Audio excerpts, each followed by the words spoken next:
Alrighty, we're live. We're live. We already got two people in the room. Hey, fantastic. Alrighty, well, hello everyone. Welcome to the channel. I'd like to thank everyone for joining, whoever's going to join today, and to all my viewers who either joined today or watch later. I just want to point out that my channel has passed 1,000 subscribers, so big win for my channel. Thanks for making that happen. Yeah, it took a couple years, but we finally got there. So really excited about that. TK, your day is coming. One day, Um, son. One day. yeah. So for those of you tuning in, I'm Darren, and my channel is all about the Classic Mini. I do tons of technical videos as well as a series called, the Classic Mini Survival Guide. It's a area where I highlight certain aspects of the car that new owners may need to, able to repair or adjust or just making things work smoothly on their cars. So if you've recently purchased a Classic Mini, I highly recommend checking out that playlist because it's full of very useful information. I'll put links in the description below for you guys. Instead of a technical video this week, I thought I'd mix up my usual routine and do a live stream. So this one will be mainly a guest interview. However, we'll be taking questions throughout the chat. So go ahead and post them, and we'll try to get to them as we can. I already see that AC Dodd's down there. Hi, AC. Glad to have you in chat. I know it's really late for the UK viewers, so if you guys drop out soon, I'll understand because it's late for you guys. But the point of this is to get TK on board and let people in New Zealand see him during the day because it's late for me, but it's middle of the day for TK. So with that being said, obviously I've been saying hi to TK. So the guest today is TK, and he is a recent recipient of the AC Dodd tuning training and also a mini mechanic with Hannah Motor Services. So they're based in Christchurch, I believe. So let's say hi to TK. Bring him in. Welcome, TK. How are you, mate? Doing well. Doing well. Sounds like you've been busy quite a lot recently. Very busy. Very busy. It's been a bit of chaos, actually. We're getting there, though. We're getting on top of things, but yeah, after the last month, it's been ridiculously busy. So yeah, between engine rebuilds, tuning, a wee bit of carburetor work as well, and then all of the other work that we do here as well. It's been absolutely manic. Yeah, well, sounds like you guys are really busy people. Let's start out with your background. How did you end up in the classic mini community as a mini enthusiast, if you will? I know we all have our stories about our first car and things like that, but how did it all begin for you? Well, I mean, I've always been interested in cars ever since I was little. But it was when I was about 15 or 16. I was actually driving one of my mates' minis. It was a 1976, I believe, and it had twin HS2 carburetors on it, and it had a 1275 cylinder head bolted to a 998, and yeah, it went really well. And for a 15-year-old, it went really well. And I fell in love with them instantly. So it was just like, yeah, got to have me one of those. And then yeah, it was probably a number of years later, and a number of cars later, I finally got my first Mini back in 2016, and it snowballed from that point on. So So then how yeah, many of just you getting have? into carburetors. I've got two Minis. Um, One's a 1976 Mini 1000, which is no longer a Mini 1000. Well, it's no longer a 1000 at least. And then a 1275 GT 1978. The GT is my daily runner. So it sees a wee bit of use, and it's a fair amount of abuse, but it's a well loved car. No. So do you have like a favorite mini, like like a mark or a build type or something? I always get this question asked to Uh, me. So. yeah, I mean, I like Mark One are great, but for some reason I prefer a Mark Three. It's hop in it and drive it and enjoy it. It's not too new. It's also not so rare or um, yeah. so sought after. So if you were to build one from scratch, you'd probably start with a Mark III then? Yeah, I'd start with a Mark III or a Mark IV. Yeah, any day of the week. Yep. I mean, the more readily available anyway. And then what kind of motor build would you stick in that? A usable one. So, I've had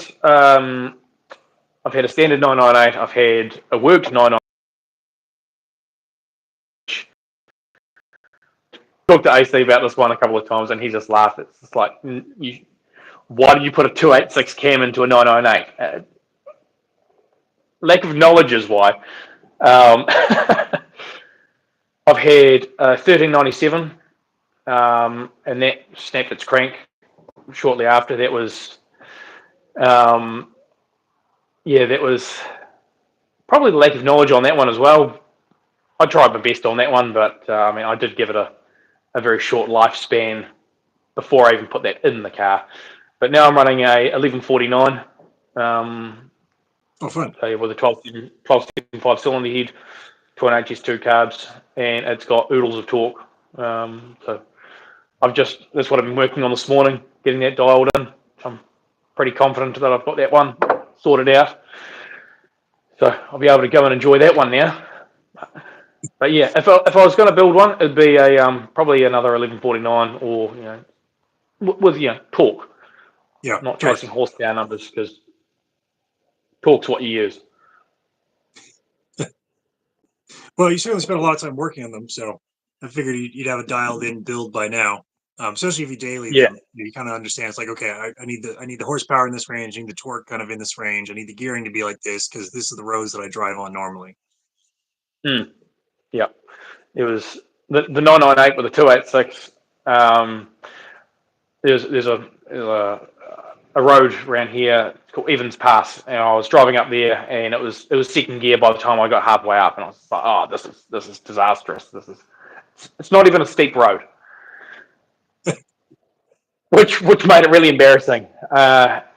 With the 1149, I can just leave it in fourth and just power right up the hill with no issues at all, as you'd expect from a torque pump. Yeah. You can't quite beat the torque of one of those builds. It's just fantastic. I mean, yeah, it's nice to be able to rev to 6,000-7,000 RPMs, but if you're on a road that's too steep and you can't get there, then you can't get into the sweet spot of the cam, and like you have no power. Yeah, exactly. Realistically, there's no point revving them out past 5.5, Yeah. especially when you're on the road. Leave that for the race car guys. Yeah. If I'm doing 5,000 RPMs in my 998 sedan, I'm doing like 85 miles an hour. It's like it'd be ridiculous how fast I'd be going because I've got 2.7s in it, so mine's all geared for Right. economy. So yeah, but I don't like them running that hard either. It's a stressful time in the car. And just give me the slower engine speeds and the higher wheel speeds, and I'll be happy. So since you spent a lot of time working on minis, is there any of your favorite tasks that you like doing to them? I always have a few that I like to do, but let's see what you have to say. I love engine building. Absolutely love that side of it. But recently, it's tuning. I've really, really enjoyed tuning. What I thought I knew before doing the training, I've thrown that away, and being able to get them running properly is way more enjoyable. So how did you decide that you wanted to do Dodd's training? Like, how did you find out about AC Dodd, and then when did you realize you needed to do this training process? So I found out about AC probably about 4 or 5 years ago ish.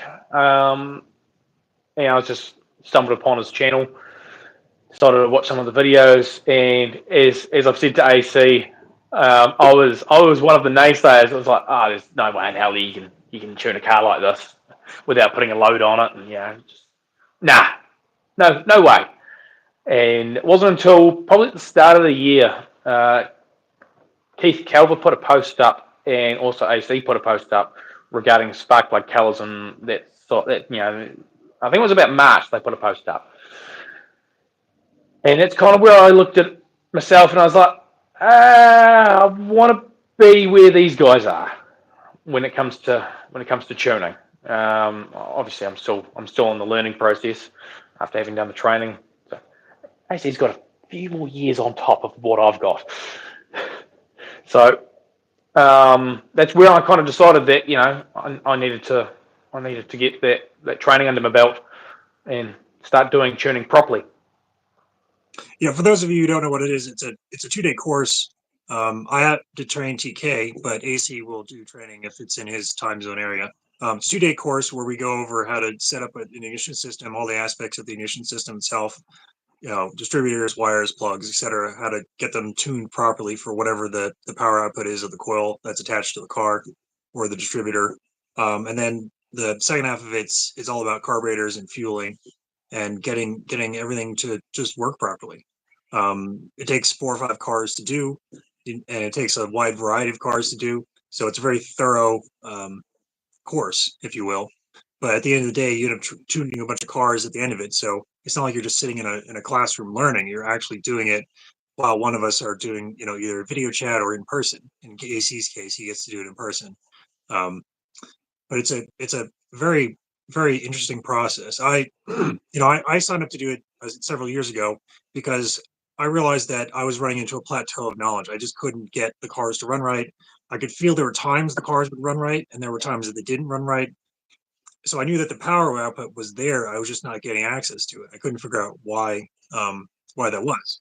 So I reached out to him and said, hey, I need to do the training, and let's do it. And it was an eye-opening experience because I never thought the cars could run as well as they run when it's amazing transformation. And all the people who get it done to their cars, they always say the same thing. It's night and day. The car runs splendidly. It's just smoother, more power. And it's really all about just extracting the power output that the engine is capable of doing, but providing the right spark and the right timing and the right fueling. But most of the information out there, it doesn't match what you have to do to get the SU carburetor to work right. There's this huge gulf between, what we have to do now as tuners and what is out there on the internet. And it comes down to a lot of lack of knowledge about how the SU works. And that's what the course trains you about, how to understand how the SU is operating and what to do to make it perform at its best. So I was really surprised by how accurate the SU carburetor could be in terms of controlling the fueling supplied to the engine. What did you find was the most surprising aspect of the training? It was basically driving the cars after tuning them. It was discovering, oh wow, a 998 actually boogies, actually goes really well when obviously tuned properly. That was the big eye opener. I was like, I've been taught how to do it properly. But yeah, I mean, it was, and the entire thing was an eye-opening experience. The first day of training was like, and going home at the end of the day, like, oh, that's a lot of knowledge. So yeah, it was it's still an eye-opening experience because I'm still, a month or 6 weeks out from doing it. So, and I've already done probably 12 to 15 cars. Yeah, they start piling up fast, don't they? Oh yeah, I've got another 2 coming in on Monday. Wow. Yeah, I love doing the tuning, especially the ones that come in and have just tons of problems. Like they're drivable, but they're just terrible to drive. And you think, how is this person getting any enjoyment out of this car? And you go through and you sort everything out, and then the car just flies. And like they didn't even know that it could be so smooth and fun. Some of them even drive just like modern cars. It's quite incredible. Yeah, nice and smooth as well. Easier starting. Yeah. So what are the things that you're seeing? So easy starting, more power output at the wheels. It's smoother. Just basically the whole usual, results from having it's like nearly like driving a modern car, but with dash rattles. Yeah. You can't fix the rest of the car. It just the tuning just makes it go as fast as it can. I've Yeah, had people where you do the tuning and then it's like, oh, I've got a clutch issue now, or oh, the brakes are inadequate, or things like that. yeah, yeah. Well, I've already had one that came in with a clutch that was just on its way out, and after tuning it, it was like, yeah, no, this clutch needs to be replaced. Yeah, yeah, it really starts putting them over the edge. So there's also another part of the training, which is the distributor course, and I've done that, and I have my own machine that I built. Are you working towards doing that course as well? Yeah, yeah, definitely. I need to. Yeah, and also now that you've done the tuning, you realize that you want to put a new carburetor on every single car. So every single one Yeah, I run into, they're always worn out and tired, and it's like you can't control the fueling because the air leakages are massive. I just did a 3-part series on that twin carb Innocenti, and the third part's coming out not this week but next week because of the live stream. But I spent 8 days trying to tune that car, and eventually after day 4 or 5, I had to totally rebuild the carburetors because it was just physically impossible for me to control the fueling with them, along with some other unusual problems. But it's like you could do so much with a fresh carburetor and a proper distributor, and it's like you just want to stick one on right away because it saves so much time and energy trying to tune. yeah, But you always got to work to people's budgets, right? You gotta work with the car. Like, it may not totally need a new distributor; it might be decent, so you just kind of work around it. But yeah, when you fit all new stuff on it and it just flies, it's like, oh yeah, that was worth it. yeah, yeah. It's I mean, down here, I've discovered that all the carburetors are stuffed, unless they've been obviously freshly reconditioned. Um, yeah, they're all knackered. Heaps of play in the throttle shafts, creating massive air leaks. It's like, yeah, I'm going to improve it, and then I'll get you back for a carburetor because I don't have any carburetors in stock to use straight off the bat unless I've been supplied by customers. Right. But you're working So towards I it, do right? need. I'm getting more stock, and I've used carburetors that I can go through recondition, and then I can actually have that ready to go. I will be getting a couple of carburetors in from the UK, um, Nice. from SU, just so I can have a new unit and be like, there you go, sweet. Well, don't you have a rebuilder there? Isn't it SU Midell? Isn't that your local That, supplier? that's in Australia. Local as in like within 1,000 miles. Oh, it's further than that. They're not next door. Now there is a local guy in Christchurch here that does. He specialises in SUs. He's been the SU agent for a number of years. He's been on the scene for for a very long time. That's Larry at Swift Automotive. He's part retired now. He's just he's doing half days, just plodding away. He's busy doing what he's doing. I've had a couple of really good chats with him about what I'm doing as well now. So I think he's on the ball with me. Nice. Well, at least he's a local contact to get needles and things. You know, you said Yeah, he has a great stock of all those parts, so at least you can drop by and grab some things if you need to. yeah. No, he's like 9 minutes away from here, and he's got every single need. So yeah, he's pretty easy to deal with, and easy enough to get parts from. So So now that you've had experience working with the needles, what do you think of that SU needle book? I know I use it all the time, but I want to hear what your thoughts are about it. oh yeah, it took me a while to get my head around it to start with, but after probably it was probably halfway through the training is when it really clicked. Hmm. So no, I like using it. It's better than nearly anything else that I've used. Minty Lamb, I don't even use it now. Absolutely pointless. Just like why is this here? So Yeah, no, so you realize I there's a mean, lot of tools out there that are absolutely useless in their information. They provide you the numbers, but they don't provide you any of the knowledge about how to use them. Yeah, yeah, and it's purely dumb luck that's led me up to this point here, especially with my own car. Um, with the twin HS2s on, I was going right through. I was using Minty Lamb for obviously for a number of years, and I was like, oh yeah, this is really good. And it was purely dumb luck that I ended up with needles that were so close. I've only had to just tickle them at like the very top end of the fuel line, and that's it. So it was, again, dumb luck. But yeah, if I had the knowledge that I do now back then, obviously I would have been driving a car that was properly tuned years ago Right. Save you so much time and and actually energy. enjoying it. Yeah, I'd spent hours and hours on the internet just going through forums, going through different people's advice, uh, just to end up here anyway. It's frustrating, isn't it? Thomas, the guy in Norway I helped tune, um, he spent, I don't know, 4 or 5 weeks trying to get his car to run right, and he had that special carb treater interface that read the lambda sensor in his exhaust, so he could see what his fueling was like while he was driving.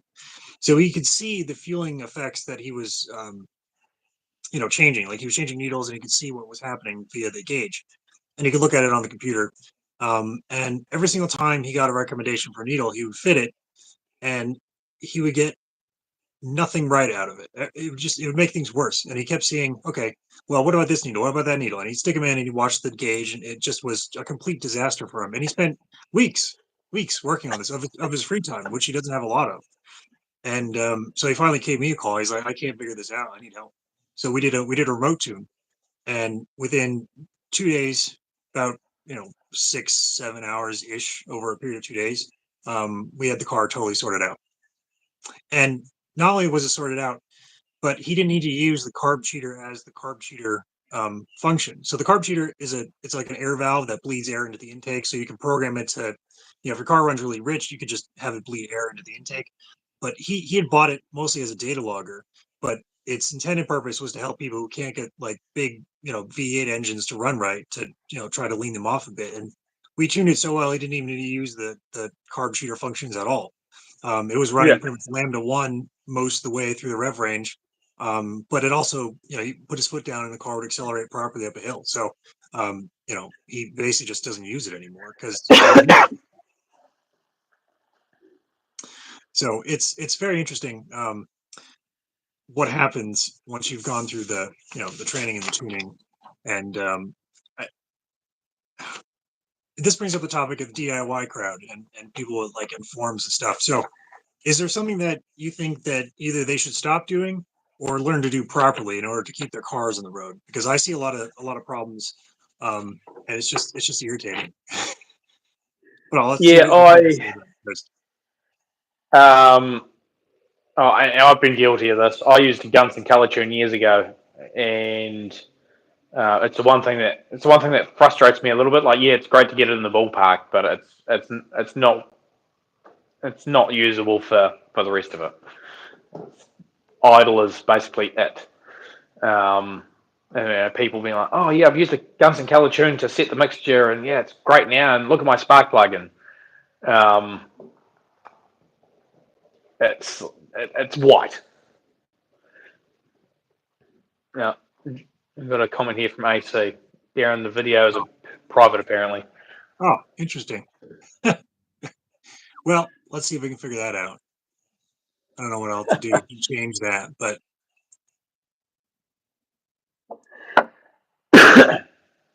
I should have you tell a story while I wander around the menus. Yeah, tell us about the shop. So obviously, Hannah Motor Services. We specialise here mainly in, well, obviously I specialise in the minis here, but the other guys here, they do suspension repairs, servicing, clutches, basically anything and everything they'll work on. We also do compliance and certification wheel alignments. That's what we specialise in here as well. So it's also a big thing for us. So yeah, it's we're constantly busy. We'll have tow trucks dropping off cars from panel shops here, there, and everywhere, just for wheel alignments or suspension repairs. Cars have been in accidents. So yeah, we're constant workflow. But, Yeah. yeah, So, how many of you guys work on classics? so it's mainly just myself that works on the classic cars that come in. Will he'll do a little bit if needed. A warrant of fitness or a service, but he won't go into the tuning side of it. He doesn't have the knowledge yet. Yeah, he's wanting to learn, which is great. He's bought a stack of books that he's going to start reading. So kudos to him because it'd be good for him. He wants to learn. He needs to learn. He needs to learn. Well, that's great. But Yeah. and then we've got Rob here as well, who's semi-retired now. He used to own Hannah Motor Services. He sold it to Will last year in October. So he's still plodding away. He mainly just comes in to do the wheel alignments because he's the guru for that sort of thing in this area. So yeah, You gotta have guys like that. Yeah. It's part of your collection of chaps working on stuff in the garage. yeah. But So, you've been busy doing all the classic work, apart from Yeah. odds and ends. Yeah. Apart from I mean, recently I've just been the last week I've basically been on minis all week. Basically engine rebuilds. I did a wee bit of electrical work this morning, trying to get an alternator to start working again. To find that it was a wiring issue and an alternator issue as well. So that was a wee bit of a headache.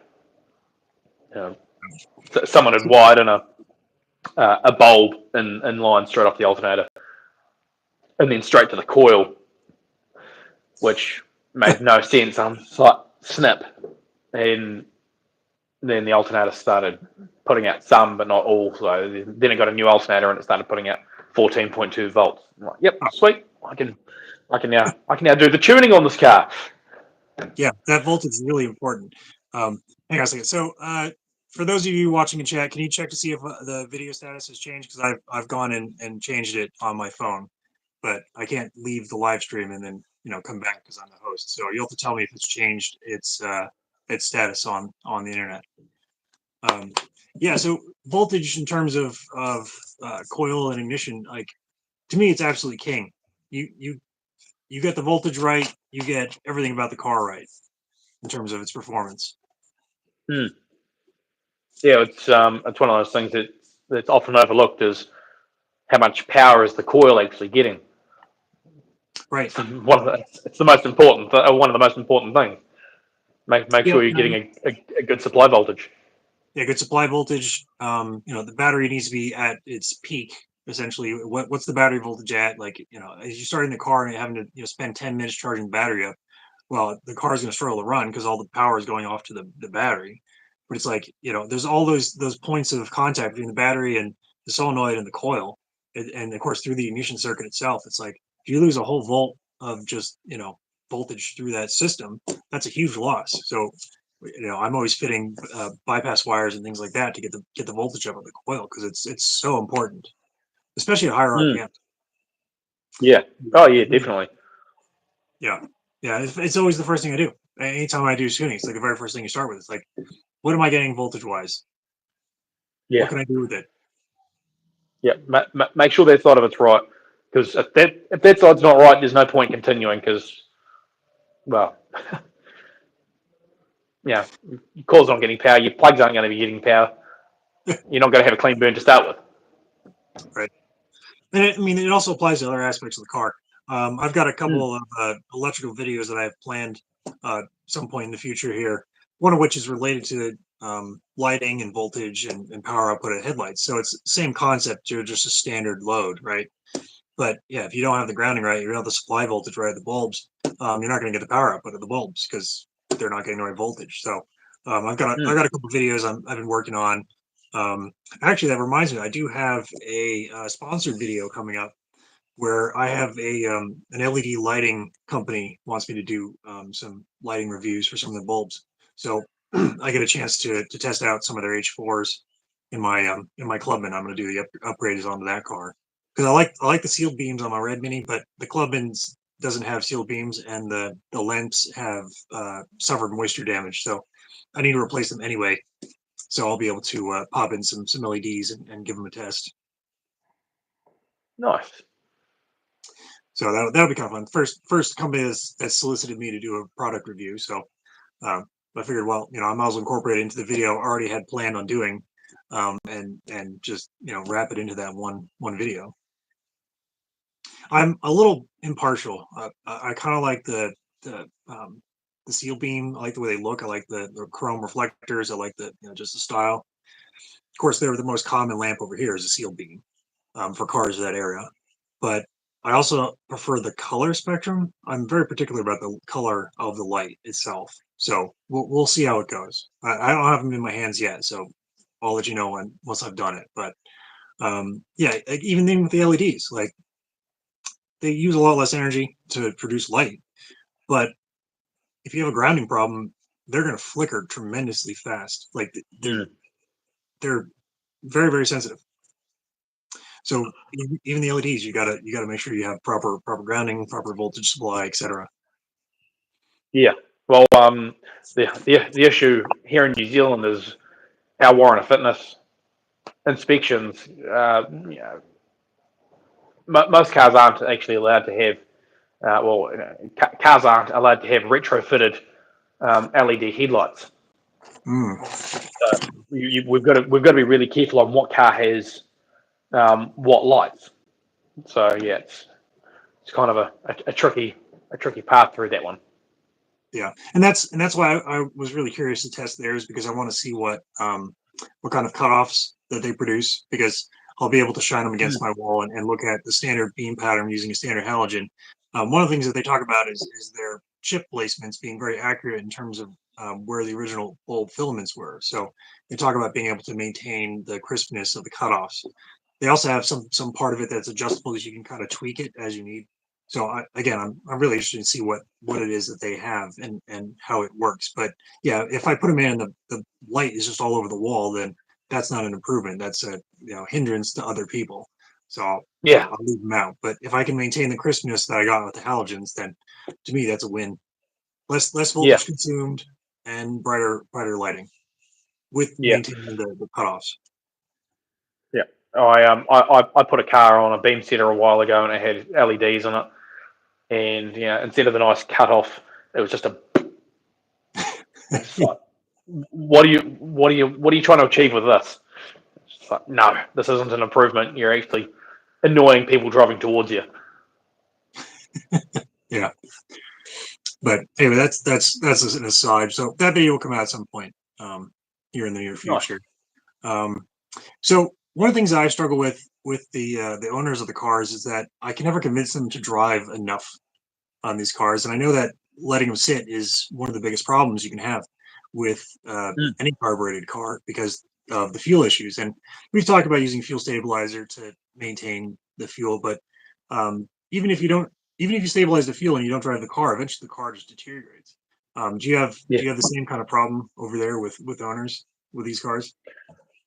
I mean, we've got a lot of people here who love driving their cars, and they'll take them out on the weekends.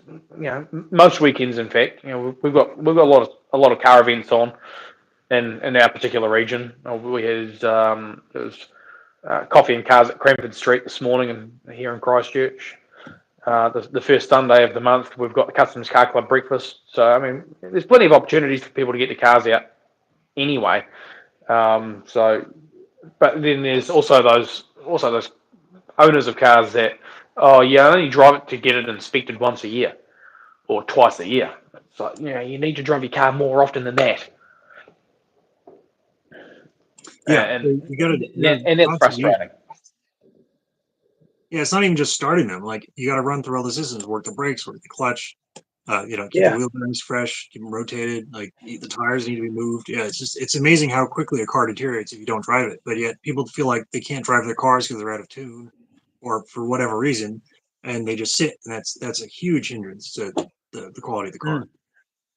So I struggle with that. Yeah. But I know you're in an area that has a lot more cars than I have. So out here, there's probably like 30 or 40 total, and like 500-600 mile radius. There's just not a lot where I live, specifically because the United States is massive, and I happen to live in a place that doesn't have a great density of classic minis.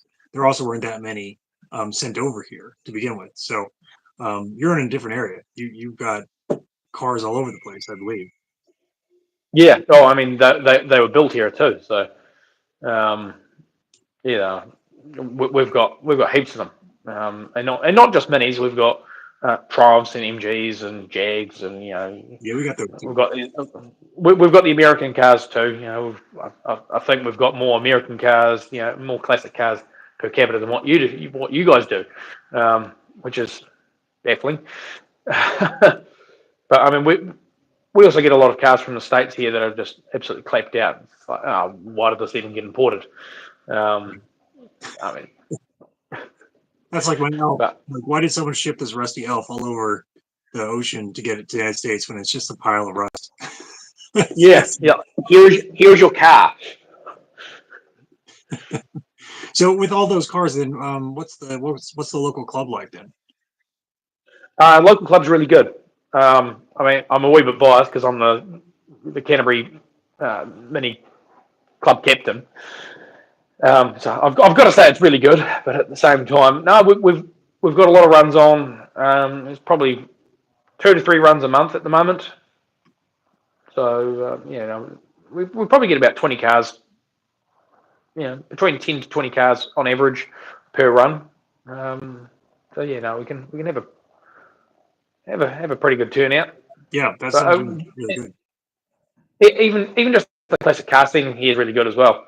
So we can go to as I stated, the Customs Car Club breakfast um, on Father's Day in September, start of spring. There's about 1,200 cars that turn up, and that's just for like a 3 hour meeting. Yeah, that's fantastic. That's a great scene.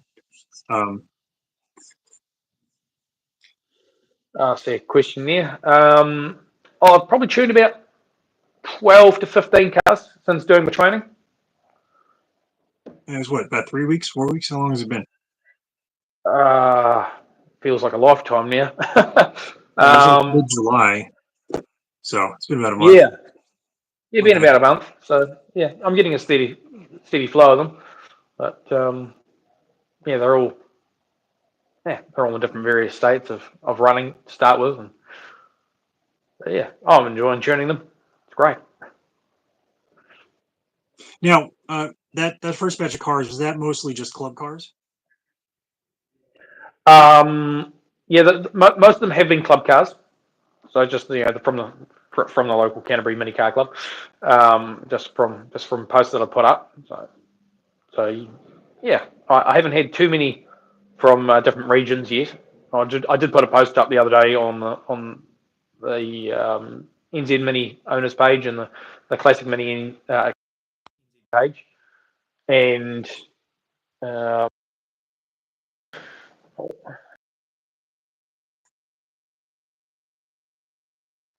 I'm gonna guess it's a power issue. Well, hopefully GK can return. There he is.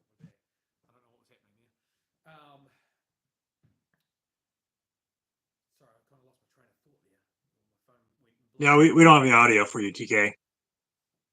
Oh, don't we? We've lost your audio. Oh, lovely. How's that? I can hear it. How does it sound to the group chat?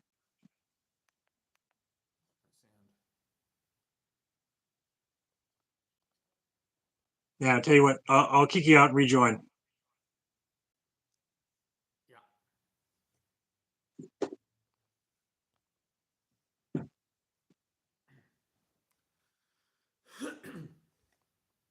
I can hear you now. How's that? How's that? It's for some reason it's quieter than it was before. Oh, weird. I don't know why that's the case. I'll Yeah, my telephone needs a tune too. Yeah, 6-year-old Samsung. Yeah, reliability. I'll work out how to come back to it. Yeah, just close out of the feed and go back in that link you used previously. Sweet.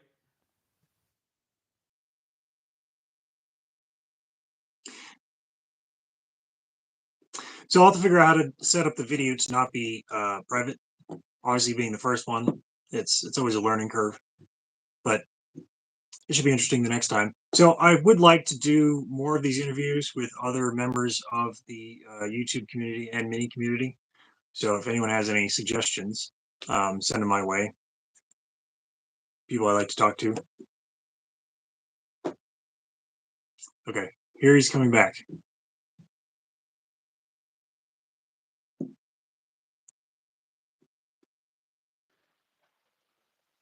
How's that? Perfect. That's how it was. No idea what happened. Yeah, I've had that happen before where you get a glitch and you just have to restart your stream. So it's not just you. I've had that problem as well. And I think Ross Ah, had it, right. same problem. Ah, technology. Yeah, so I was just saying that I would like to do other interviews with other people. So, if anyone has any ideas on who I should talk to, they should just send me a message. I would like to do an interview with Keith and maybe Ross. We'll just have to see who I can get a hold of and convince to do one of these. So I was going to ask you about with the club. Do you have any favorite club drives that you like to take your cars on? I've got an 80-mile loop that is absolutely fantastic for driving a car. And in fact, it's the road that I use to break an engine in because it starts out basically just a couple flat miles from my house, and then it just goes straight up into a mountain. So I can load up the engine as much as I need to, and then back off as I need to, because the speeds aren't great. It's all about winding, twisting roads, so you're on and off the throttle constantly. So it works out really well. I did an MPI engine on that road, and I drove the road 3 times, and it's about a 3,000 foot elevation gain from the house to the peak of the canyon.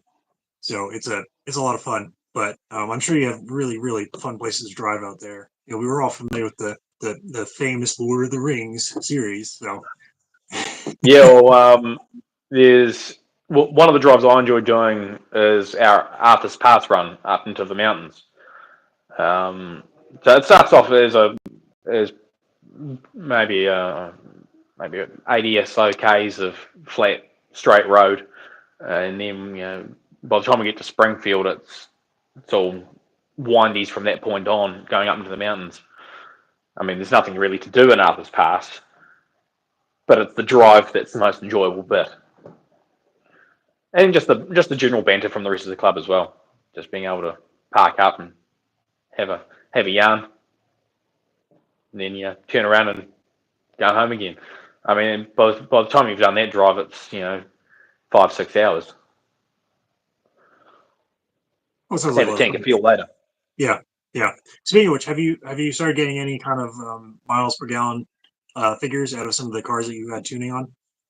Yep. So one of the 1275 GT that I've recently done a tune on, he went for a really long trip last weekend actually, and one of the readings that I was hoping for, he didn't give me, which I was a little bit disappointed by. I was like, that was the reading that I was kind of after. But so driving, he was doing a lot of mountain driving for the readings that I was getting, that he was giving me. Sorry, and he was getting about 42 miles to the gallon whilst going through the mountains, and then back up the west coast, and then back over Arthur's Pass back into Canterbury again.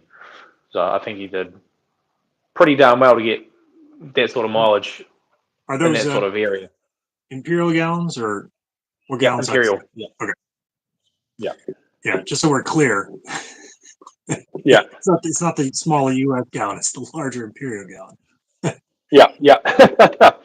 Still, that's good mileage. I mean, the fact that they were driving in the mountains, driving hard, um, that means the car is running well. So I'm sure you'll find someone with an 850 who will drive it really slowly around town, and they'll probably get 50 something. Yeah, yeah, yeah. So one of the first cars that I tuned was an 850. I think it was actually the first car we tuned. Yes. And he hasn't been doing a lot of mileage, but he's purely just going from tank to tank, and I think we worked it out to something like 32 or 33 miles to the gallon. But I'm not exactly sure how he's driving. But remembering that, I'm pretty sure the distributor on that needed work, and so did the carburetor. So you can still get really good mileage out of them. Yeah. And sometimes the more that people drive them, the more they realize that they could actually be more economical with them and still have fun. They get a vacuum gauge fitted, so they can watch that, and it really helps.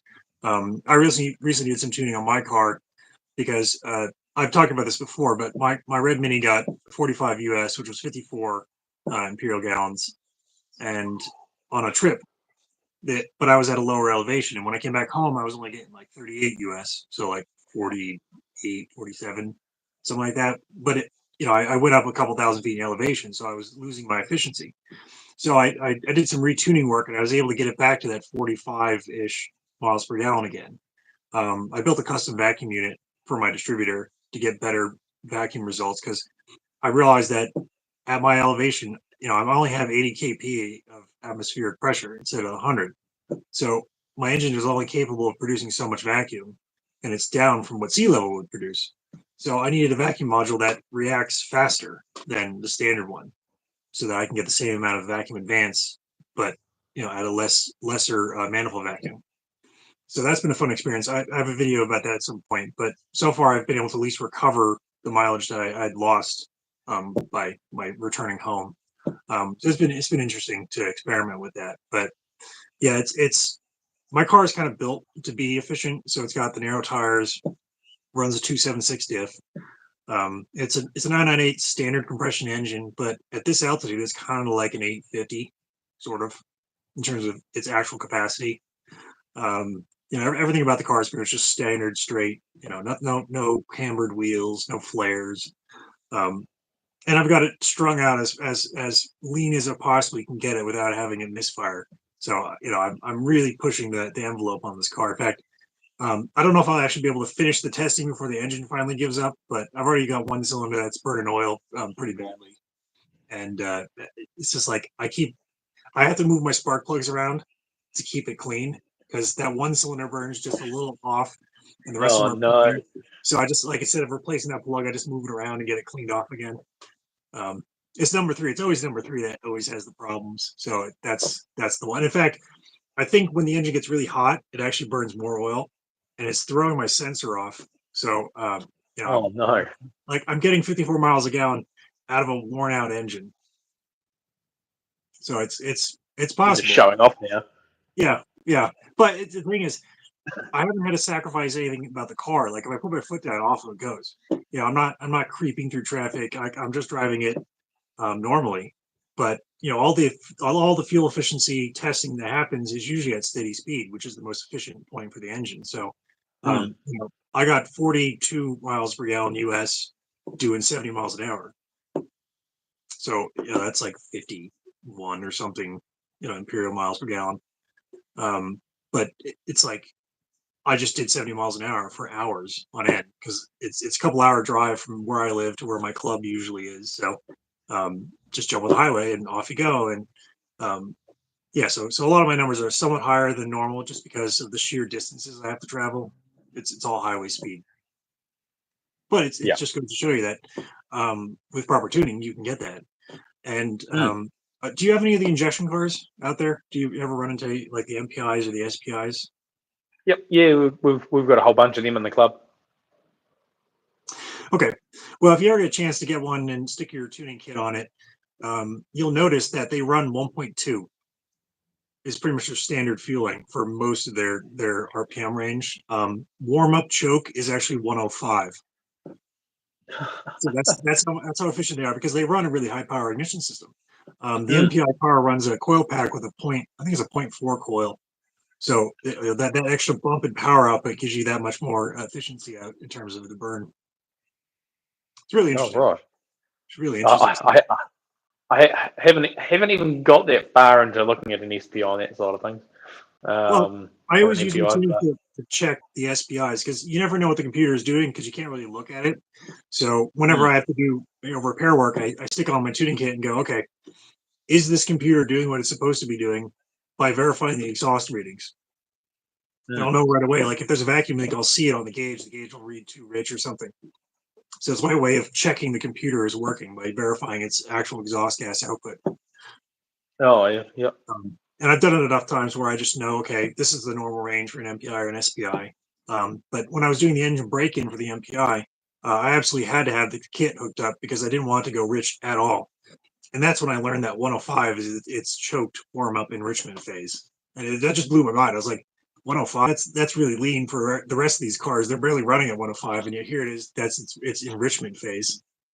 No, I had a modified Mini in here the other day, and it had been tuned on a rolling road. It was running an EFI. It was the specialist components kit, I'm pretty sure, and I had the wideband gauge sitting there, and I started it up, and it went from 14.7 and dropped down to 10 on warm up, and I was just like,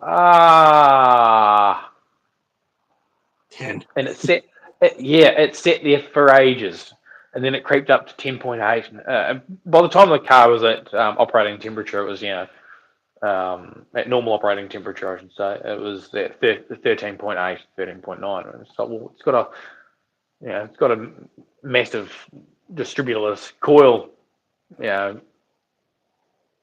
on it, and so, well, you should be able to pump it a little bit leaner than that, but obviously it's also a lack of knowledge from the guys using the rolling roads and doing the tuning.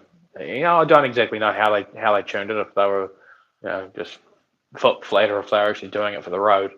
That's a really important thing too. But yeah, I had to have a chuckle as soon as I saw that gauge. I was like, yeah, this isn't gonna do it any favors.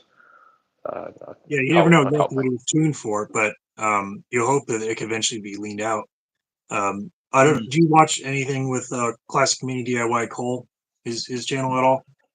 No, I haven't watched any of his stuff for quite some time. Well, he recently posted a video because he was having his car dialed in by Haltech. They actually had him come down and do a dyno session to get his fuel injection system tuned. And he was there for, I think it was 2 or 3 days, continuously working with the tech to get the fueling dialed in. That's how long it took to properly set up a fuel injected car from scratch on a rolling road in their facility using their professionals doing the tuning. Wow. So it's a lot of work to get all the warm up enrichment, all that stuff. It just takes time and energy to get it dialed in. He really liked it at the end of the day, but could you imagine paying for 2 days at a professional facility to dial in a fuel injection? Yeah, I couldn't do it. I know what I'd rather do. I'd much rather put an SU carb on it and tune it in a day. Yeah. Or in a couple of hours. Yeah. So I see a couple questions. Stefan Mini Cooper is asking about ethanol in our fuel.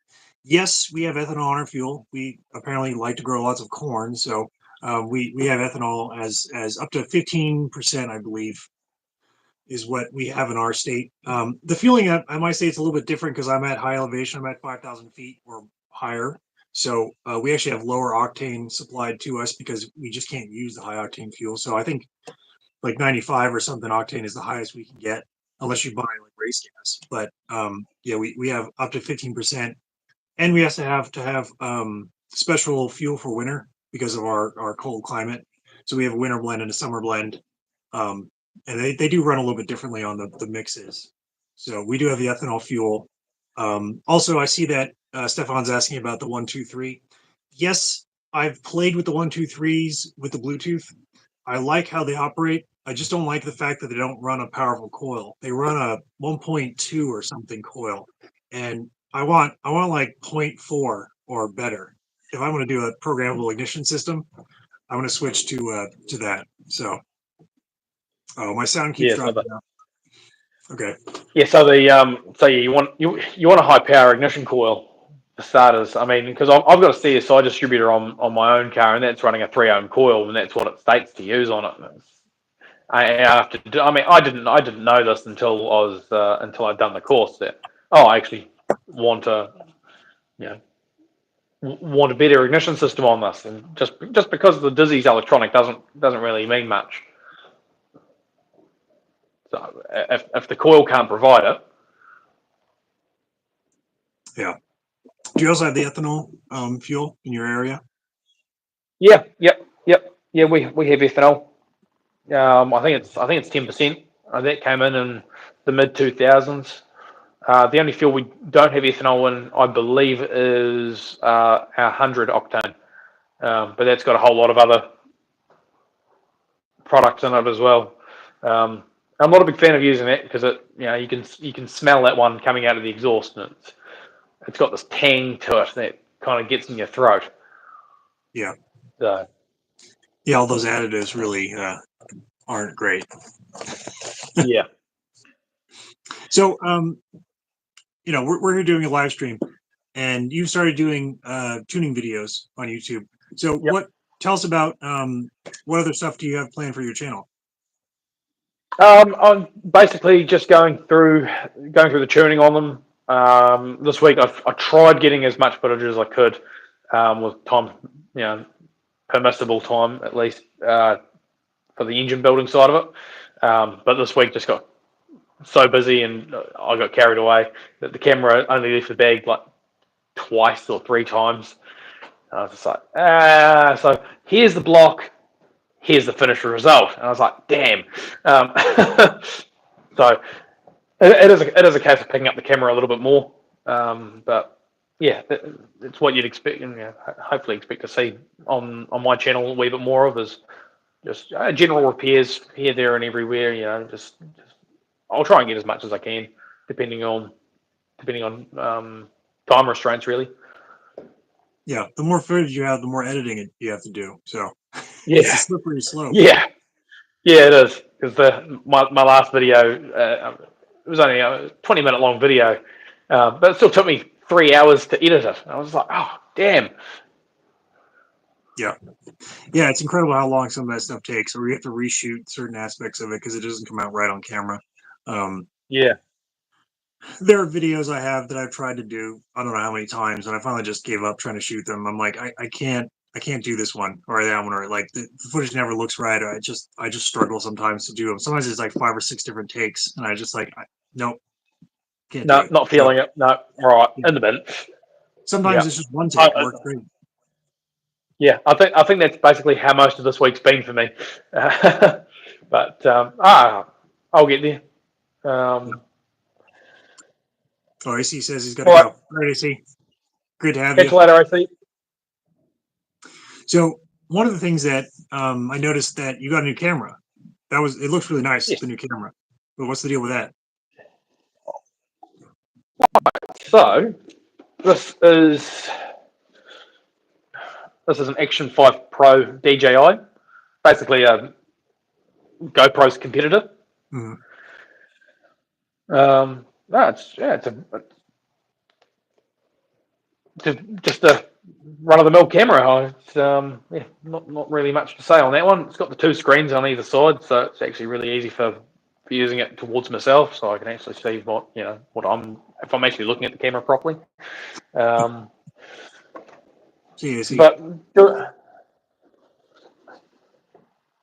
Oh, AC and Stefan are dropping out because it's 1 a.m. for them. So yeah, I figured the UK guys rough. were having some trouble with it. So Yeah. see you later, guys. I'll see you later. Thanks for joining. Yeah. So I hit 1,000 this week, and I kind of figured it was sometime in this fall because I was looking at the metrics earlier in the year, and I could see that okay, well, this is the average I've had, and plotted out eventually sometime this fall. So now that I've hit 1,000, it's really exciting to do it because it gives you access to some of the advertising revenue, which is nice. I'm not doing it for the advertising revenue. I'm doing it because it's fun. Yeah. Plus, the advertising revenue is not much, but it does give you more access to things that the creators can do, creator channels and things like that. But I hadn't realized I produced over 86 videos thus far. I just thought I had, maybe like 50 or something. I figured one a week, but it's been longer than that. It's been 86 weeks or something to that effect. So I give have us 2 that. videos. Yeah, you already got like 71 subscribers. You're doing way faster than I am.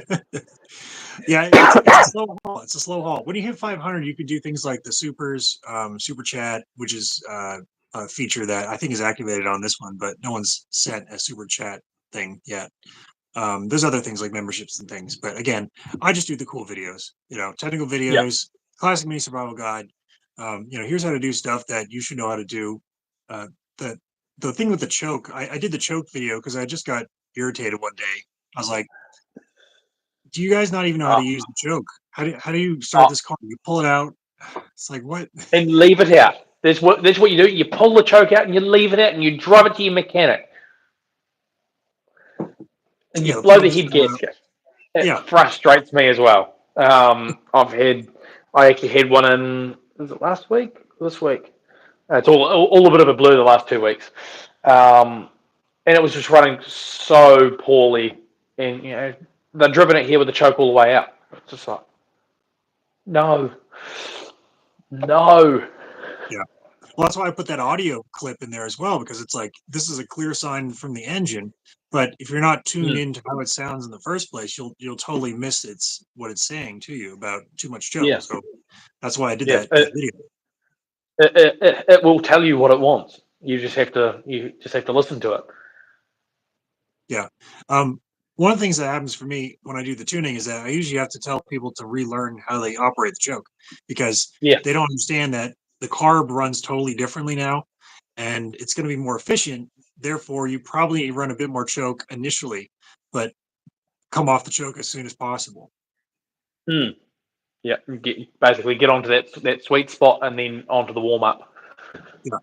Yeah. Yeah. Yeah. You Because too much choke will just, don't sit there going. Dun, dun, dun, dun, dun, dun, dun.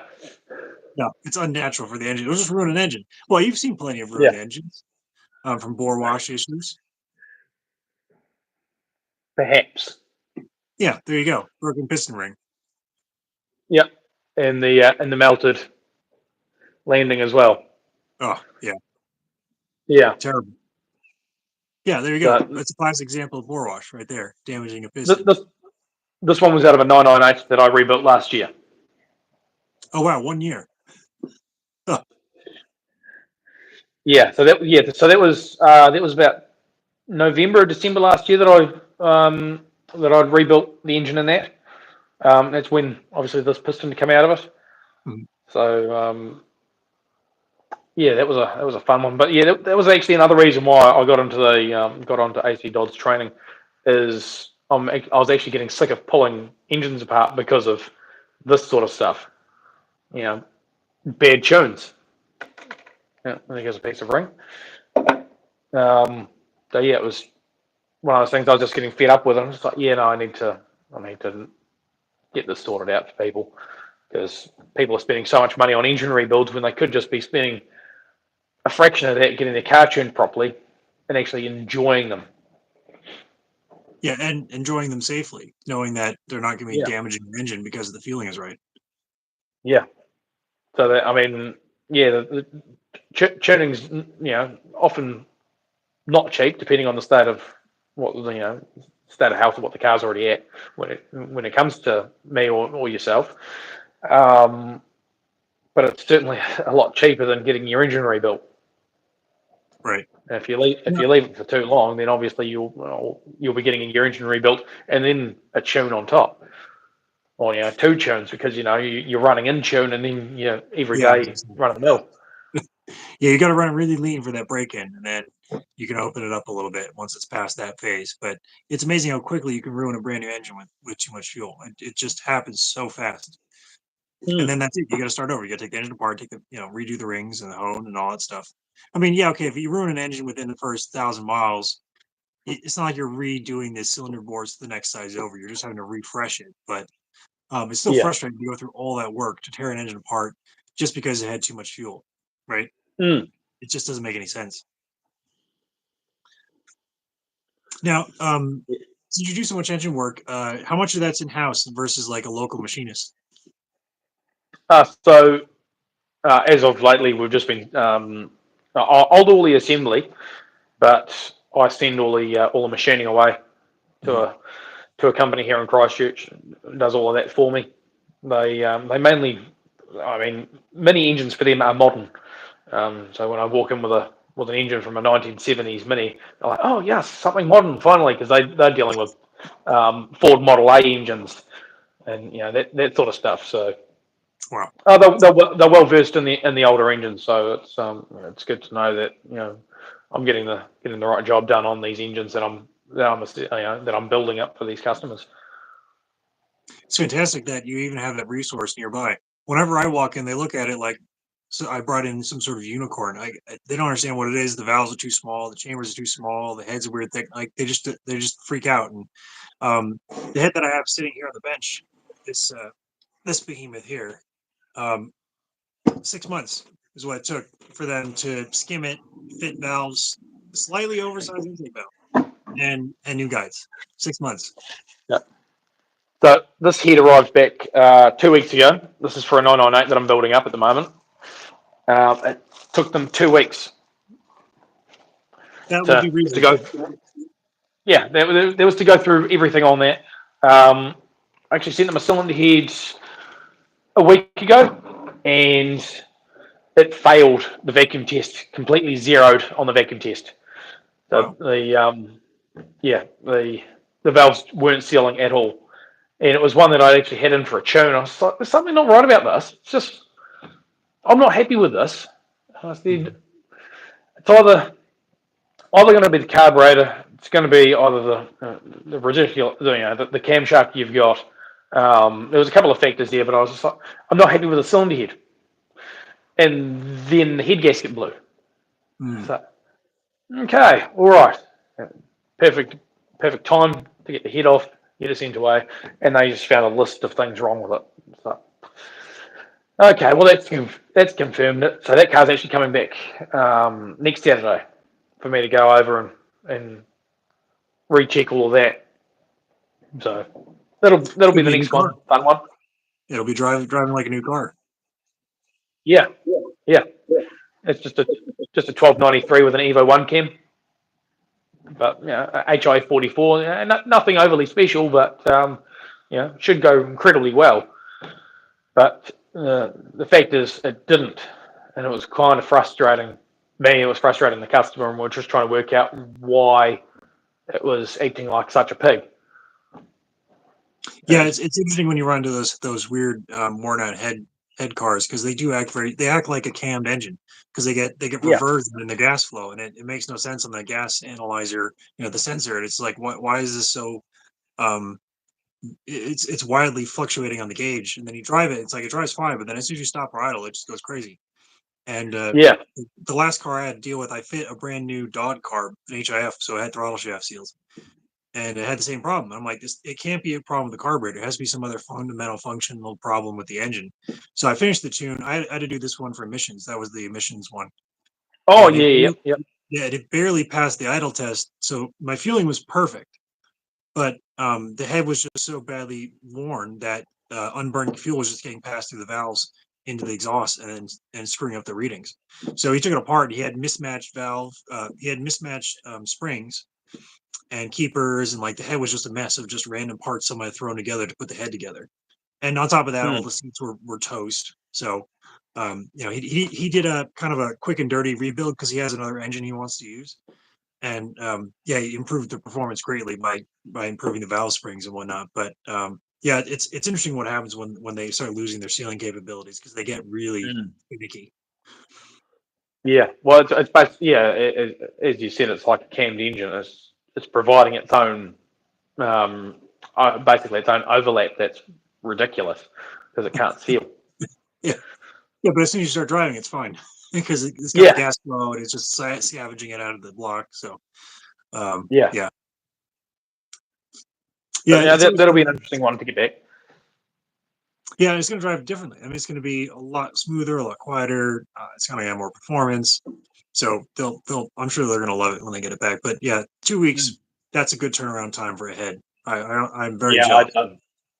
I think I'd go nuts if it took me 6 months to get a cylinder head back. That's just not fast enough for me.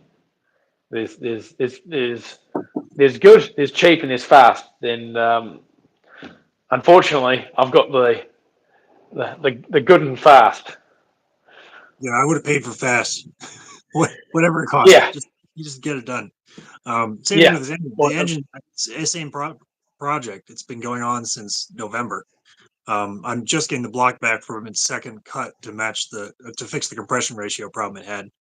Um, it was a block that had never been cut before, so I had to make it match the set of pistons that I got for it to oh get the right. compression back up to 10 to 1 because it was when I first measured it was like 9.2 or something, and I was like, nah, this is too low. But yeah, It's probably fine.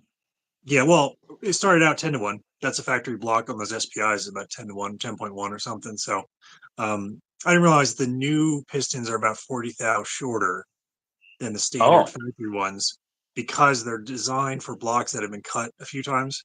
So they give you the extra clearance. So you can use them to correct a problem block. yeah, Anyway, yeah, yeah. it's still ongoing. I'll have videos on it at some point, me doing the rebuild on it. But I can't wait to get it out of my way because it's been here since November. Yeah, yeah. I bet you biting it, getting rid of that one. So what do you think of the 1.5 rockers? I actually took some off a car the other day and put 1.3s back onto it because the 1.5s, again, massive overlap, and it was just changing the reading so much. And I said, for what cam you've got, and for the valve lift you've already got over the rockers, I said, you're actually just about crushing the valve springs as well. So I can get a 20 thou feeler blade between the coils. Yeah, that's So really yeah, close. and that was just as I was pulling the car forward, winding the engine over. It was doing that.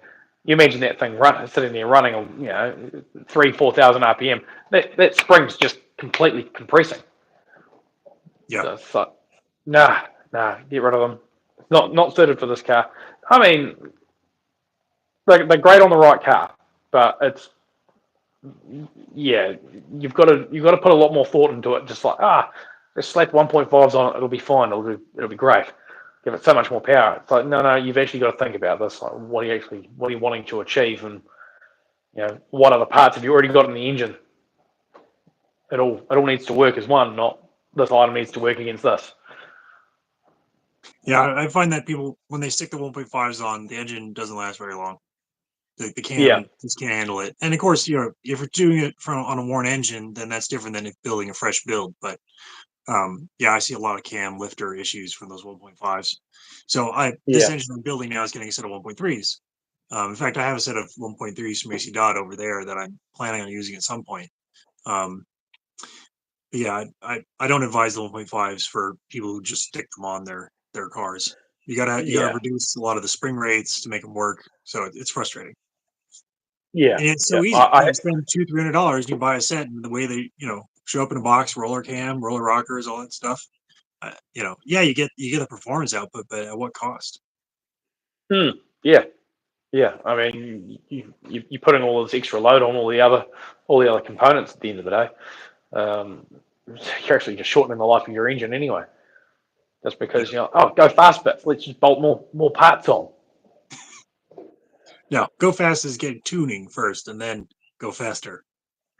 Yeah, So yeah. I believe, isn't that what happened with that the guy with the red Clubman? Didn't you do the tune, and then he came back to have a performance head tuned or something? So yeah, he so actually had a blown head gasket on that one. I can't exactly remember what was going on with that one as well. But yeah, he took the cylinder head off. He sent 3 into the local guy here, and he went through them all. Said, "Here's the best one to use." It was a ported cylinder head at the end of the day. That ended up going back onto the car. He bolted it on. He brought it in for me to recheck the tune on, and it was absolutely perfect. I didn't have to touch it at all. Like, yep, sweet. I'm happy with that. So Oh, that's lucky. Yeah. yeah, very lucky. But it was more to the point of I said to that customer, "You've put a ported head onto it. I now need to recheck it." Yeah, you've changed the fundamental airflow through the engine. So Yeah. you've reduced some of the pumping losses through the head. Like it might need more fuel. Yeah, yeah, but And that's yeah, you might got to definitely fix. need more fuel. Yeah, anytime you change it, even the exhaust, change the exhaust headers, it might need more fuel. You just don't know what the effect is going to be until you measure it. So you got to measure and check everything every single time you change something. One of the things Mm. that impressed me about one of AC Dodd's videos, and unfortunately he's not here to talk about it, but um, in one of his videos, he had a customer who do a points change on their car, and they set the Mm. gap using feeler blades, and they didn't get the dwell right because they're using feeler blades instead of an actual dwell meter, and it changed the timing of the car because they had reduced the gap size, and so the actual timing point changed. So it was actually running quite retarded compared to where it had been just by changing the points. Um, Mm. and then they put a fresh set of plugs, and they didn't get the gaps right either. So he basically detuned his car just by doing that simple maintenance task, not Mm. realizing the effect that it can have. And I feel Yeah, like a well, lot of people don't understand that connection. yeah. Well, I can't remember if it was in the video or it might have been a conversation that AC and I had. I think it changed the timing by about 16 degrees.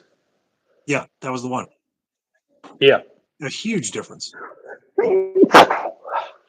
Excuse me. Yeah, huge difference just from points. Yeah, and thinking that they were doing the right thing, but not actually having a way of measuring the effect that they had created by changing those points. That's the problem. Yeah. Is that you have to check and measure stuff. I was literally working on an oil pump here before we jumped on this call because it was a brand new one from AP, sitting in a bag. Went with a Swift Tune cam kit that this guy had ordered for his engine. I thought I better check it. I can't just stick it on it. And sure enough, it had the casting Yep. flash. Yeah, it had Yep. clearance issues. I had to start from scratch, measure everything, check it, put it back together. Now I know it's a valid, working, good clearance pump, but Yeah. I wanted to trust it, but I was like, I can't trust this. I have to check it, and I'm glad I checked it, even though I didn't have to do much. You still have to check it. Yeah. Same thing with that video about the twin carbs. I went with the Mm. assumption that the customer told me about the carburetors that they had been rebuilt and rebushed. And it wasn't until the fourth day of messing about with those carbs that I find that they had been rebushed, but incorrectly. So Yeah. I'll pull out the carburetor. So the outer bush here, they were done on both sides, but only to about that kind of depth, just the outer edge. They didn't do full bushes. But in the process of doing it, they actually drilled out the clearance between the shaft and the carburetor. So they created this huge air gap between the throttle shaft and the body. So like they did the bushes right, but then totally ruined the casting. So I had to come back here and drill the whole thing out and fit full length bushes to correct the problem on those carbs. But from the outside, it looked fine. Like it had a brand new shiny bush out here. It was a very nice tight tolerance fit. It looked fine from this end. But until I totally stripped it out, I wasn't aware of the clearance problem that they had created. And so I talk about that in the video. I made an assumption and I was wrong, and I wasted 2-3 days trying to figure out what was going on. Yeah. Yeah, Easily done. yeah, you got to check on everything. It's amazing now when I think back on all the minis and the projects I've done and over the years and how much I took for granted about the parts. Mm. I never used to check spark plug wire resistance. Now I'm checking every single lead. Yep. Yep. Totally. Yep. I'm guilty of that one too. What's the highest spark plug lead resistance you've run into so far? 17 k ohms on one lead. Yeah, on just one. That was on one on that particular system. The coil wire was 11 k ohms. That's incredible. And they're still Yeah. running. That's what blows my mind is that they come in with these huge resistances and they're still working. Yeah. Yeah. It's like no.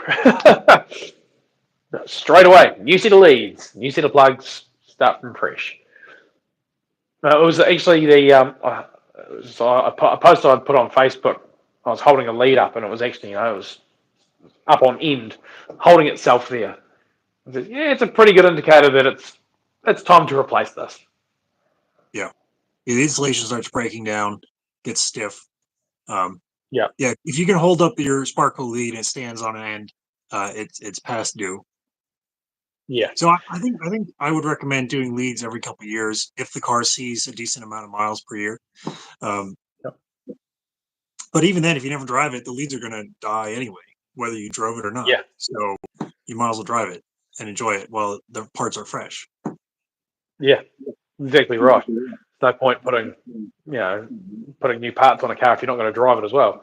You may as well get rid of the car or just never drive it. Yeah. So have you been able to work on any other classics besides the minis at the shop? I did have a Mark II Cortina come in for a tune. It was probably about a week after I'd done my training. It was incredibly tidy car. Weber carbureted downdraft, and the ignition leads. One of the first things I checked, massive resistances. It's like, yep, okay, get rid of those. Throw a new set on. And obviously, from having done my training, it's also gone through to these other cars as well, to some extent, obviously, especially with the ignition systems, being able to set those up properly as well. So yeah, it's been one hell of an eye opener. Well, and the fueling numbers that you work with the minis are universal across all the cars, right? You're running as lean as the ignition system can handle at cruising, and you're shooting Yeah. for 12.5 to 1 air fuel ratio under acceleration, something like that. Full throttle, probably something whatever the ignition system can handle. You're shooting for that number, so it doesn't matter what the Yeah. car is. It's just what can be provided by the components that are there. The rest of Yeah. it's just when and how much timing you can get away with to produce the best power output. But the feeling is the same. Like you're not going to try to run 15 to 1 on a car that has a 3 ohm ignition system, especially on a 6 cylinder. Like it's just there's not enough power there, so you gotta adjust for it. But the knowledge is universal about making them run right. It's just a matter of can you adjust the parts that are on the car. Now, I know you have a lot of knowledge about side drafts. I have no knowledge on working with side drafts, so that's one of the things that I wish I could do. Because every now and then someone asks me about doing a Weber tune, and I'm like, I can't do it. I don't know the parts. I don't know the knowledge. Yeah, they're a lot more expensive to set up as well because you've got a lot more parts involved. Between you've got your chokes, your venturis, emulsion tubes, jets, air correctors, pump jets, Mhm. and then you've then got the accelerator pump diaphragms and all the rest of the kit right throughout. So, and all of those parts are variable as well, like to the point where I can't quite remember with a Weber if it's 5 or 10 points of spaces between jet sizes, but a Delorto is a lot finer in their tuning. So you can dial a Delorto in closer than what you can dial a Weber in. Hmm. So, but again, it's a lot more expensive and can be a wee bit more time consuming as well. I've done several Delortos in the past, and I'd much prefer to work with an SU any day of the week now after being trained up with you guys. Yeah, me too. I would like to have the knowledge about the twin choke Weber and Del Ortos, but I'd have to have a cabinet full of parts just to do the tuning, and I just I don't have the space, and they're expensive. Yeah, very expensive. But at least you were able to get the knowledge. How did you get that knowledge? It was the last workshop I was at. We did a lot of side drafts, and yeah, I learned a lot. Learned a lot in regards to that, but it was the fueling numbers that he was teaching me were miles off from what they should be. So it was a good way of getting into that side of it, but obviously I can refine that further now, even with this knowledge further. Yeah. Well, and the nice thing is that everything that we've presented can be verified in some way or shape or form, right? It's not like Yeah, I've told you some magical formula and you just blindly trust it. It's all about checking and measuring. So yeah, you yep, set the fueling to 14.7 and off you drive and you get nice clean spark plugs. It's like, well, what's wrong with that? Well, nothing, because that's the right number to get, or if it's like, if I told you, every single car needs to be 11.5 to 1 for cruising, and every single spark plug was jet black, you'd be like, but why is this happening?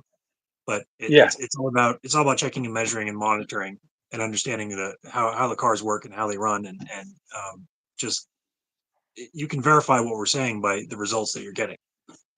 Yeah. Yep. Do you have like a rolling road nearby in case anyone actually needs to do like a chassis dyno tune type thing? There are several dyno outfits around in Christchurch, so plenty of people to approach in regards to that. Okay, yeah, you might run into someone who wants to do a dyno tune. They absolutely insist on it. In which case, you just have to go over there with your kit and do it there.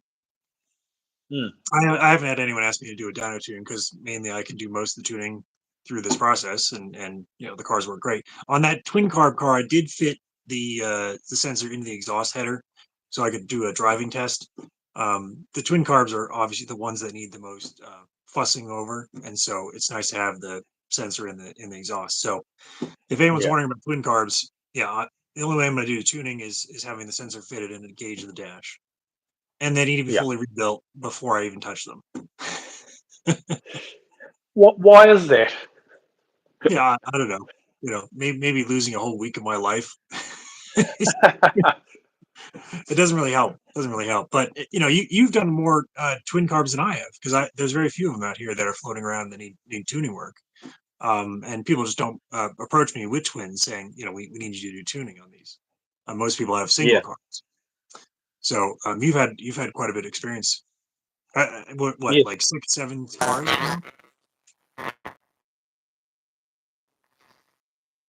You hear me still? Yeah. So so I've done my car, and I've done a customer's car that was in that last video of mine. I've already been approached for 3 other cars. So yeah, I'm getting them in the door, but it's exactly the same spiel. They need to be rebuilt, or at least they need to be in really good condition before I can even bother looking at them. I'll look at them and tell you if they're stuffed or not, if they're able to be tuned. But other than that, it's a lot of time taken into that. That purple one that I did took me 10 hours. Wow. Which I was lucky. I didn't have 10 days. Right. Well, you're in a workshop. I'm just here in my house working in my garage. So, for me, it's like, okay, well, here's another day working on this. But you're in a workshop. You have to be, cognizant of the time and the management of the time. Yeah. Well, I was lucky with that car. I was able to do a wee bit on it, go off onto something else, and think about it while I was working on something else. So then I could go back to it and be like, okay, right, I know exactly what I need to do. Or I'd have to wait to have a yarn with you or AC, because obviously time differences. It's like I kind of need another opinion on this one. I will now wait. Yeah, there's like 8 of us, 9 of us now, something like that. Tuners. So we're mostly in the UK, but it's exciting to have you in New Zealand. Yeah, at the bottom of the world. Or the top, depending on your frame view. Yeah, that's it. Yeah. Well, it's been great having you on the channel. We don't really have any other questions unless someone else has any additional questions for us. So I think we've had a lot of fun in this little chat of ours. Yeah. It's been quite good. Yeah. Yeah. So if you have any other questions, I think we'll just go ahead and wrap it up here. Like I said, I'm going to try to do some other interviews. So TK gets to be the first. Yeah. The guinea pig. Yeah. But we are looking forward to seeing what happens with your channel, and keep putting up the tuning videos, because we love seeing the tuning videos. Yeah, well, I'm also planning on early next year going to the North Island of New Zealand and doing 2 weeks up there for tuning. So that will be a video, because there'll be I'm expecting about 20 to 30 cars across the North Island to tune on that tour. So that'll be a bit interesting. Hop in the van and head for the road. I'll head for the ferry up and the Cook Strait at least. So that'll be good. Yeah, that'd be fantastic. Get all that on footage, get it recorded, and yeah, you'll be on the road tuning yourself. Yeah, yeah. Well, there's already a lot of interest for me to go up to the North Island. So yeah, that'll be the next big step. Very cool. All right, we'll keep us surprised. So I think I'm gonna call the interview here, and you get back to work, TK. All right, I will. So, I'll get back into those cars again. all right, good to see you. Thanks for joining. Thanks for having me on, mate. You're welcome, man. Talk to you later. See ya.